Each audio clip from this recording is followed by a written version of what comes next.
Coming up on Mountain News at 5:30, former President Donald Trump was indicted on nearly 3 dozen charges. We'll take a look at those charges and the fallout after his arraignment. President Biden is taking on the risk tied to artificial intelligence. The White House is calling for tech companies to be held accountable for keeping their products safe for Americans. And we're tracking another severe weather outbreak to our west, and some of those storms may have our name on them. We're breaking down the latest coming up as Mountain News at 5:30 starts now. Dedicated to southern and eastern Kentucky, this is WYMT Mountain News at 5:30. Good evening, I'm Steve Hensley. And I'm Olivia Calfee. Former President Donald Trump pleaded not guilty to 34 criminal counts just a few hours ago in a Manhattan courtroom.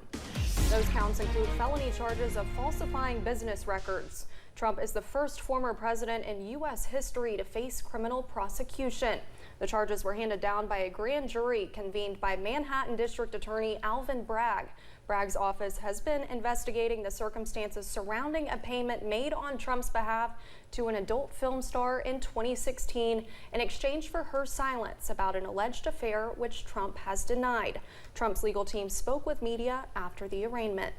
He's frustrated, he's upset, but I'll tell you what, he's motivated, and it's not going to stop him. It's not going to slow him down.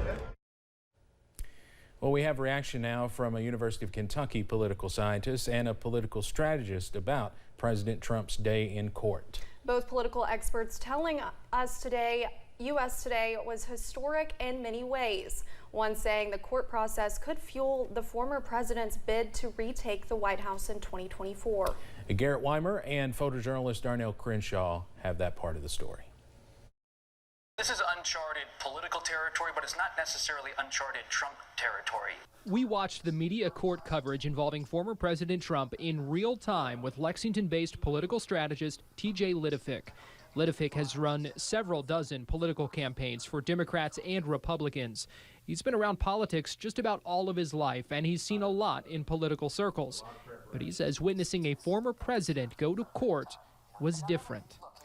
It's an unprecedented day in American history, but it's also a day that really underscores the weaponization of politics that both sides are using in today's climate. Lidefik believes indicting Trump will have several ripple effects on the country. Lidefik says now more donors will give to Trump's campaign, and as long as the former president is dealing with these legal allegations, Lidefik thinks Trump will be the topic of conversation, which will drown out other Republican candidates. This indictment pretty much ensures that Donald Trump will be the Republican nominee, barring some unforeseen event. Stephen Voss is an associate professor of political science at UK.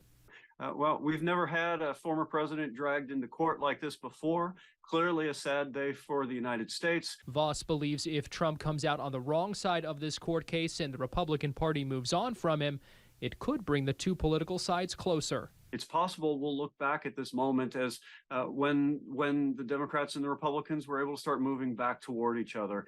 Voss says on a global perspective, seeing world leaders in court is not so unusual. Globally, what we're experiencing is not so weird. In a first world wealthy country like the United States, having leaders hauled in front of the courts, pretty strange. It's an historical day. In Lexington, Garrett Weimer, WKYT. Definitely a historic day. Lidefik says today's court proceeding will not help Trump in the general election, especially with independents and conservative Democrat voters that he was able to bring to his side in 2016. However, he says, don't totally count out Trump for president in 2024. Protesters gathered in New York today ahead of Trump's arraignment. This is some of the aerial footage showing those protesters earlier this morning. Several could be seen carrying signs. There was also an increased police presence today. Yesterday, New York's mayor called for peace as fear of violence increased. In a news conference yesterday, New York Mayor Eric Adams said, quote, "Control yourselves. New York City is our home, not a playground for your misplaced anger," end quote. White House Secretary Karine Jean-Pierre carefully avoided answering questions about the indictment of former President Donald Trump.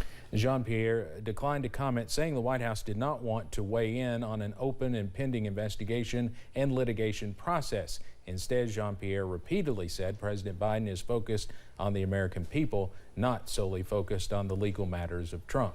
Jean-Pierre also declined to say if President Biden will receive special briefings on the case, instead saying he will likely hear about the trial from news sources like other Americans.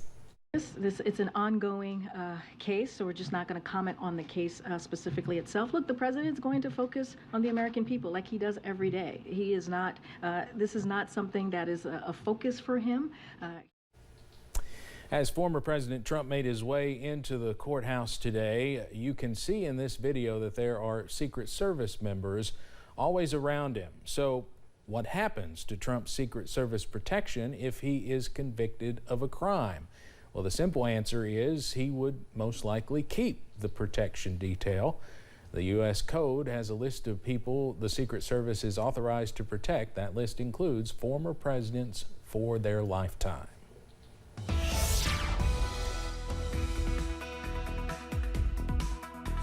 Well, no weather issues out there today. However, we head into tomorrow as a first alert weather day. Continuing to watch the possibility for strong to severe thunderstorms moving into the mountains as we head towards tomorrow evening and early on Thursday morning. Now, the main threat is going to be damaging winds and heavy rain, but we can never rule out the possibility for an isolated tornado. Here's where the threat is today. Well out to our west, but it is a stout threat, level 4 threats for areas west of Chicago and into the Ozarks, and that's where several severe thunderstorm warnings are beginning to pop off this afternoon.